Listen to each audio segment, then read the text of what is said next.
Time for you to read the instructions and questions, and you will have a chance to check your work. All the recordings will be played once only. The test is in 4 sections.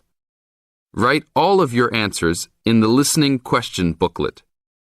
At the end of the real test, you will be given 10 minutes to transfer your answers to an answer sheet.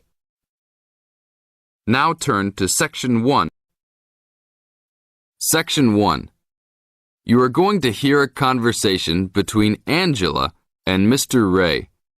Angela is applying to join the library. First, you have some time to look at questions 1 to 5.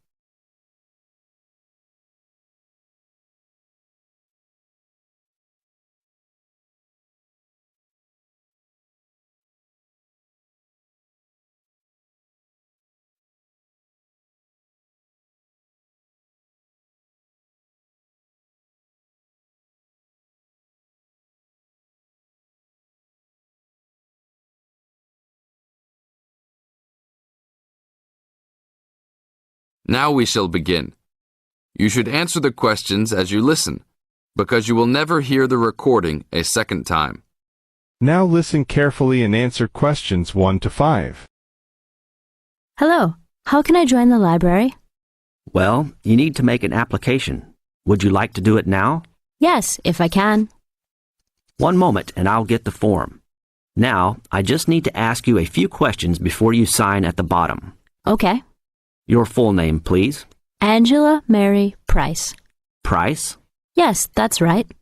Okay. And your address? Apartment 3, 86 Bridge Street, Pimlico. Bridge Street. That's just near here, isn't it? Yes, not very far. Good. So the postcode must be 2065, right? Yes, that's right. Now, your telephone number. I need both home and work if you have them. My home number is 8763-5142, and work is 8456-1307. Do you need anything else like ID or something? Yes, your driver's license will do, if you have one. Right. It's easy to remember. I know it by heart. 4040AC. I'm afraid I'll also need to see it. Okay, here it is. Thanks. And your date of birth, please? 24 March 1981. Okay, thanks. That's the most important part completed. But if you don't mind, I'd also like to ask you a few questions for a survey we're conducting. Yes, that's okay. Now you have some time to read questions 6 to 10.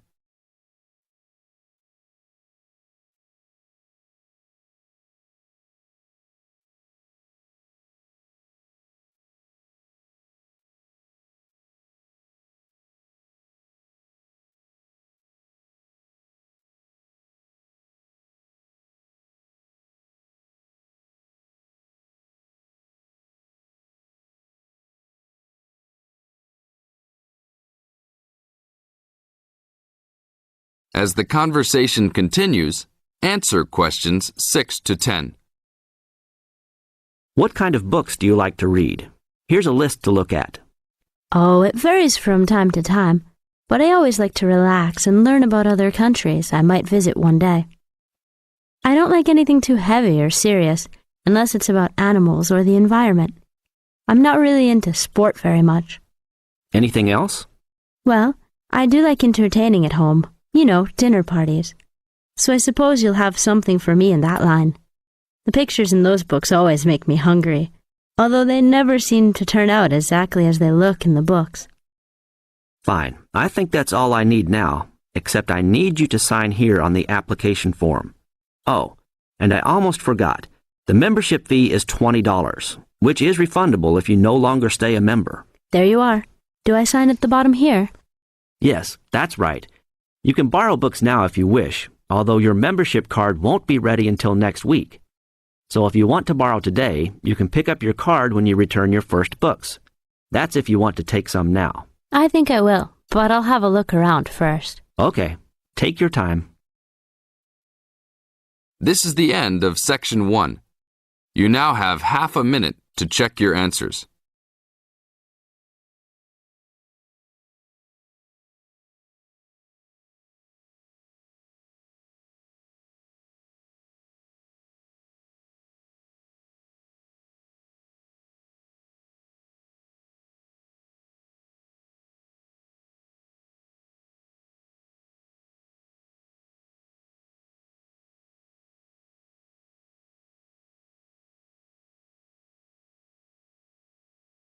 Now turn to Section 2. Section 2. You are going to hear a guide named Matt who is introducing their trip in Wildlife Haven. Now you have some time to look at questions 11 to 15.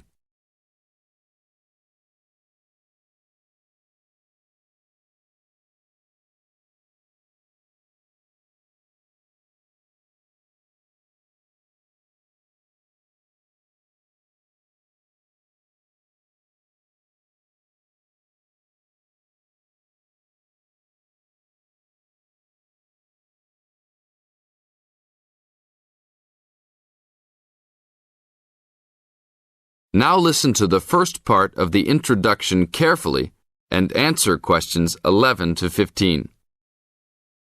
Well, good morning, everybody. My name's Matt, and I'm one of the 3 guides here at Wildlife Haven.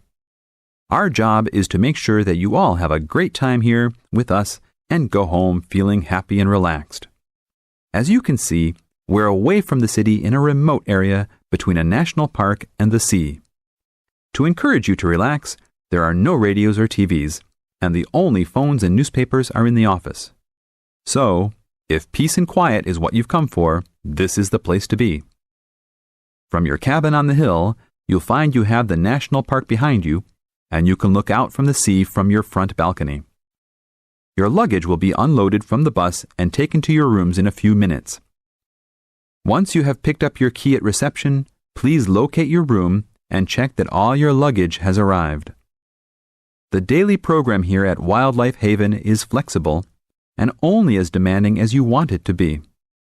You should each have a brochure setting out the facilities and various walking tracks you can take.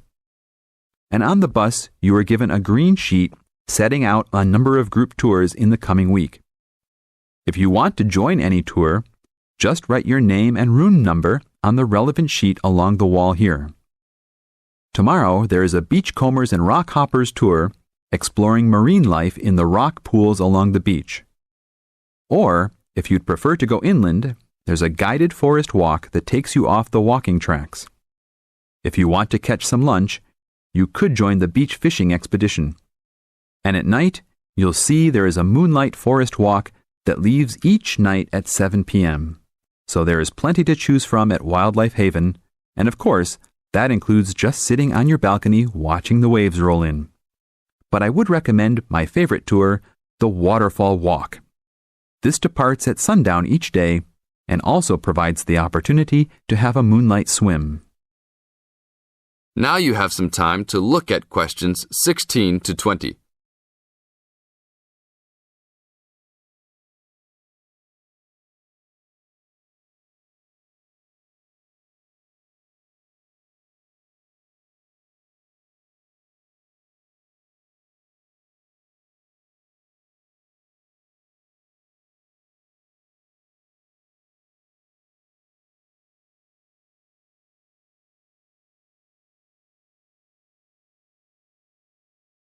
In the second part of the introduction, you are going to get some advice from Matt. Listen carefully and answer questions 16 to 20.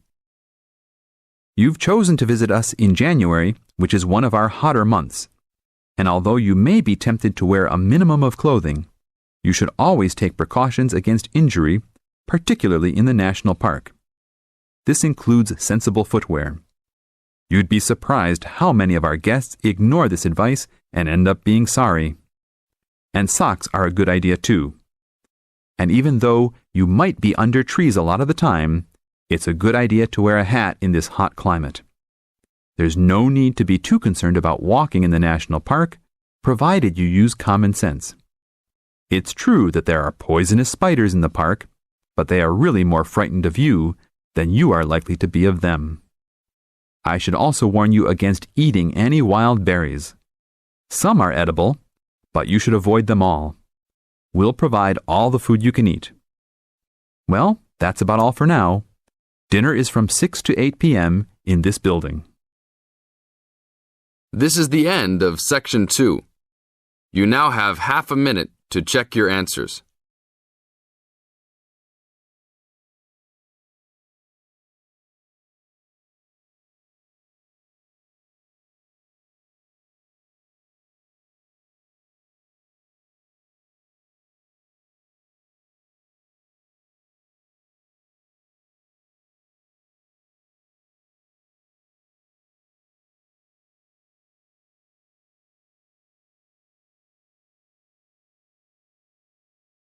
Now turn to Section 3. Section 3.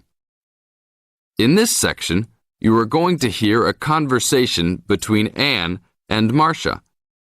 In the first part of this conversation, they are talking about the commands of training dogs. First, look at questions 21 to 25. Note the examples which have been done for you.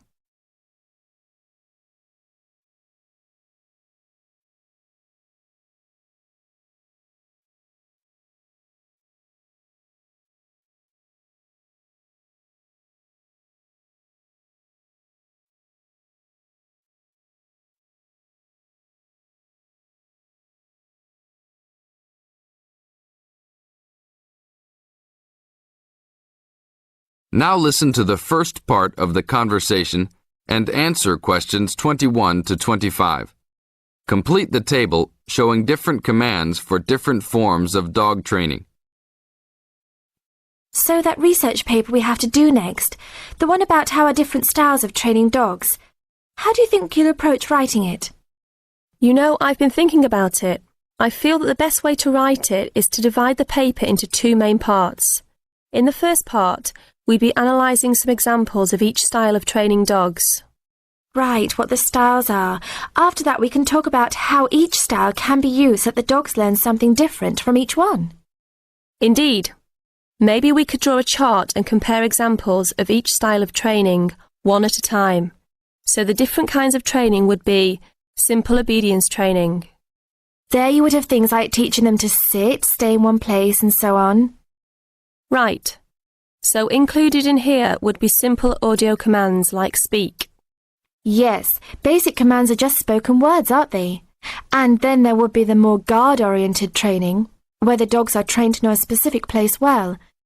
Patrolling and barking are probably the best examples, because most people have seen them in many places, especially in homes. And this would lead us to the attack dog training, which is physical as well as spoken, training the dog to knock someone down, and even biting if they have to. Right, so there's another category as well, sniffing dogs, which make up the searching category. I've read that in the UK, every major airport and government building has these dogs to search for all kinds of dangerous items. In the second part of the conversation, Anne and Marcia talk about all kinds of training and what kind of dogs they are suitable to. Look at questions 26 to 30.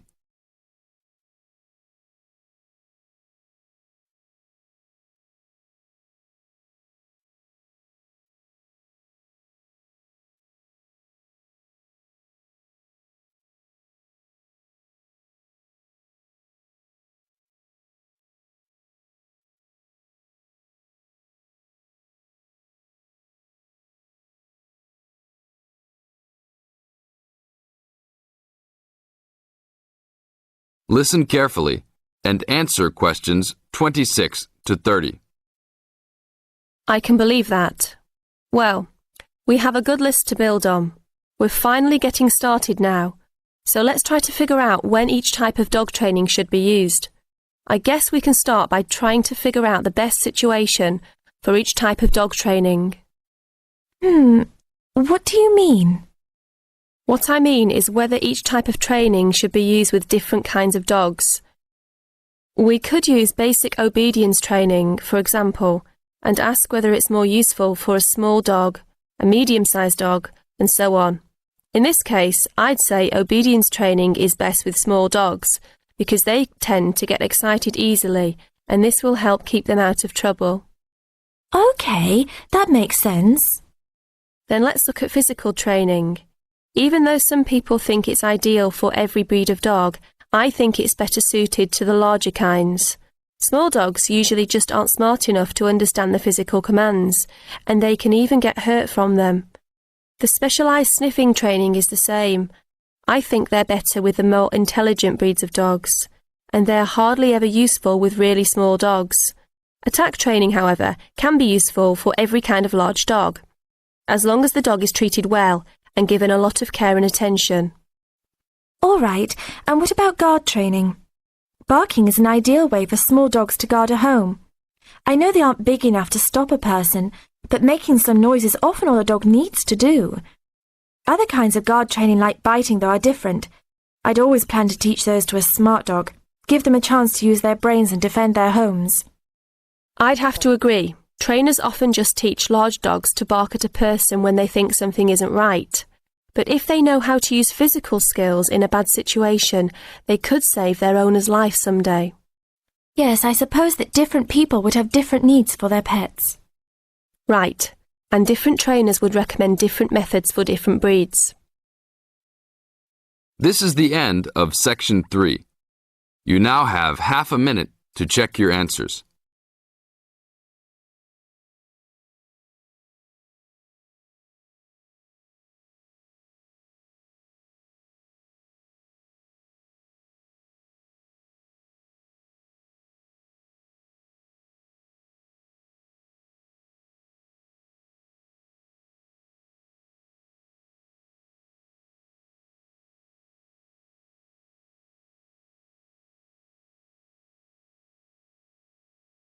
Now turn to Section 4. Section 4. You are going to hear a talk given by Jim Allen. He is going to share some of his findings of his research. Now you have some time to look at questions 31 to 40.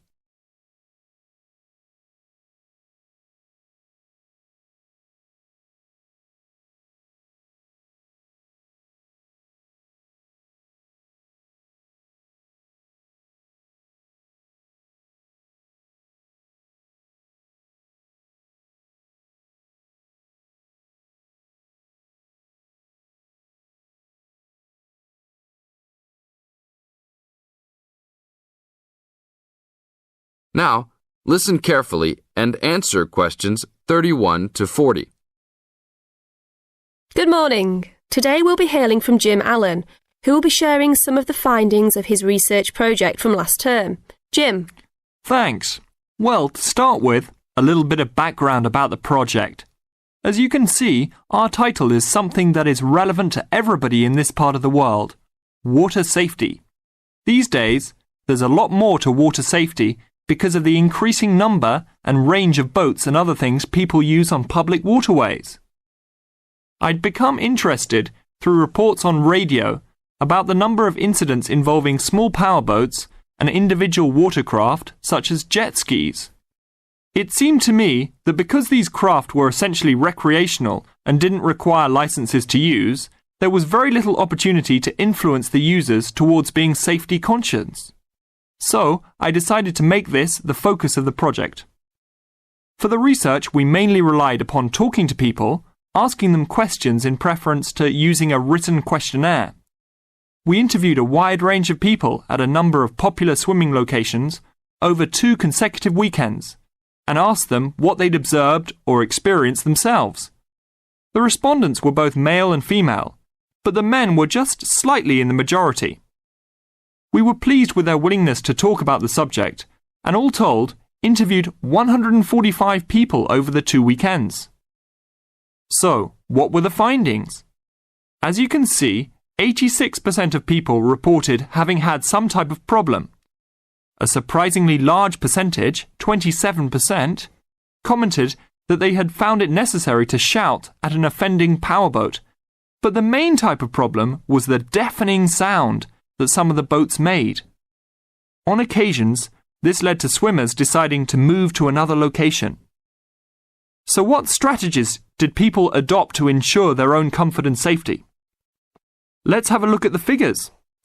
First, it was noticeable that there were often distinctly different answers between men and women. It was mainly the women, for example, who said they should try to choose places where boats couldn't go, whereas it was usually the men who said you shouldn't have to move if you were there first, so you should shout at them if necessary. Both men and, it was women who said you should call the authorities if the situation gets too dangerous or the powerboat drivers are acting irresponsibly. Then, I had thought it would be mainly women, but both sexes made the point that above all, it's important to get children away from any possible danger. Men were very aware that jet skis could be unpredictable in inexperienced hands. They also made the point that it's much safer to have your car nearby and clearly visible to any watercraft if you're swimming in a relatively remote spot. Finally, wearing visible clothing, men didn't think it was quite as important as women, but both gave it a high safety rating. When we asked them what they thought the government should do to help solve the problem, This is the end of Section 4. You now have half a minute to check your answers.